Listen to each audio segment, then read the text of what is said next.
Configure a process using Tracker's powerful workflow engine. Manage workflows in this section.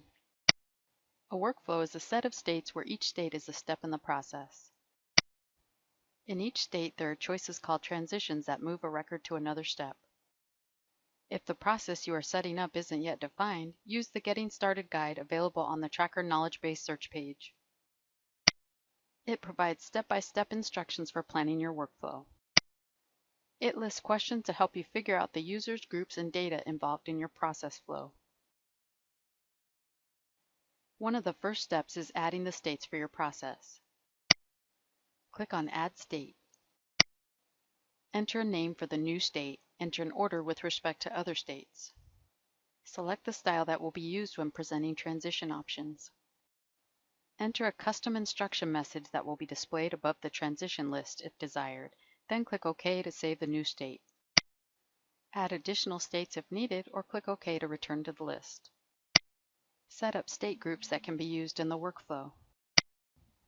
State groups can be selected in some workflow options. They can also be used in report criteria. Let's add the new state to one called Active, which includes states where an issue is actively being processed as opposed to states where processing is complete, like released or closed. Let's add a new workflow. Enter a name. Select states you wish to include. If you haven't created all of the states you need, you have the option to add more later. Hold down the Control button on your keyboard to select multiple states. Select a form to be used with the workflow. Select a state group that contains the states that should be available for selection when the status field is available on the add form.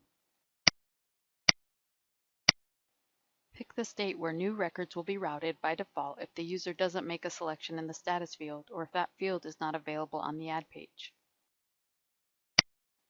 Now set up the transitions that move records from state to state by clicking on the Manage link. Click on a state, then click on the Transitions button. Click Add Transition. Enter a name for the transition. Enter an order with respect to other transitions. Select the state where the record should go when this transition is used. Notice there's an option to prompt with the state group. There's also an option to route to the last state where the record was prior to this one, which can be useful in cases where there is a review or approval and something needs to go back to the last step for rework. Then select who will be assigned to the record when this transition is used. You can choose to assign to someone based on their role, such as the reporter or state manager. You can assign it to the last user who worked on it in a previous step. There are lots of options available. Details can be found by clicking on the context-sensitive help link in the upper right corner. You can also prompt the user to select an assignee from a list of users in a particular group.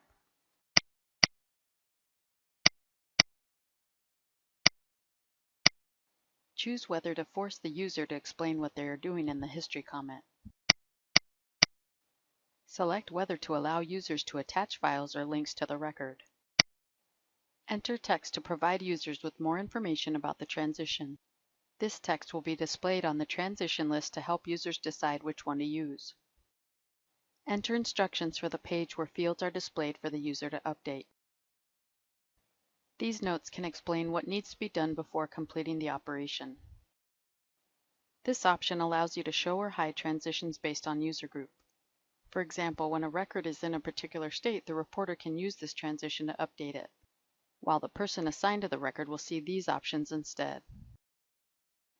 If multiple forms are added to a workflow, you can choose which ones will have this transition available. Click OK to save the transition. Now set the fields that will be displayed in the transition. Pick a field and click Add. You can choose whether fields will be read-only, optional, required, or invisible.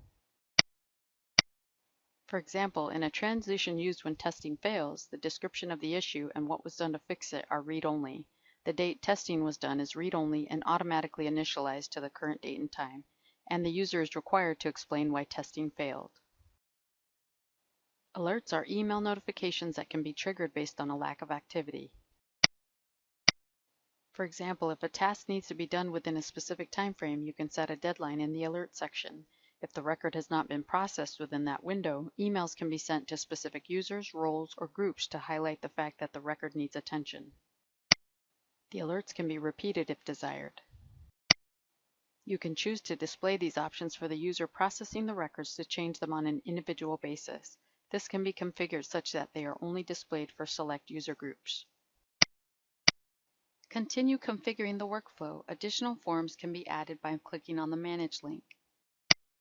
The default add state settings were configured earlier but can be changed. Configure email common content by clicking on the Manage link. Customize the content included at the start and end of the body of the emails triggered by the workflow rules. As mentioned earlier, alerts are emails triggered by a lack of action. Configure the alerts applied when a record is added. Alerts can be configured to have different settings based on a pull-down field, or they can be the same for all records. Select a pull-down and click OK. Now set the alerts for each value of the pull-down. The settings for default are the properties that will be applied when new option menu items are added to the pull-down alerts are based on. Select a value and make changes to the settings. When an issue is reported with severity set to 1, an alert will be triggered within 1 hour if the status of the issue has not changed. For severity 2, alerts will be triggered after 4 hours of inactivity. Other email notifications can be sent based on actions such as when records are added or have a change of status or assignment. When a new record is added, this rule will send an email notification to the reporter to confirm what they submitted, to the user assigned to the new record, and to a role called State Manager that oversees the activity in a workflow step. Let's add a new rule. Select the action that will trigger emails to be sent. Let's create a change of assignment rule. We'll notify the person who will be the new assignee. Configure the subject line of the email. This note will be included in the body of the message. You can use variables such that the email message will have the values filled in from the record. Field data from fields such as priority can also be included via a variable. Details are available by clicking on the context-sensitive help link in the upper right. Your new workflow is ready to go. For more information on workflows, visit support.nrtracker.com. The online help guides are available in the Manuals section. Or visit the knowledge base or the Tracker blog.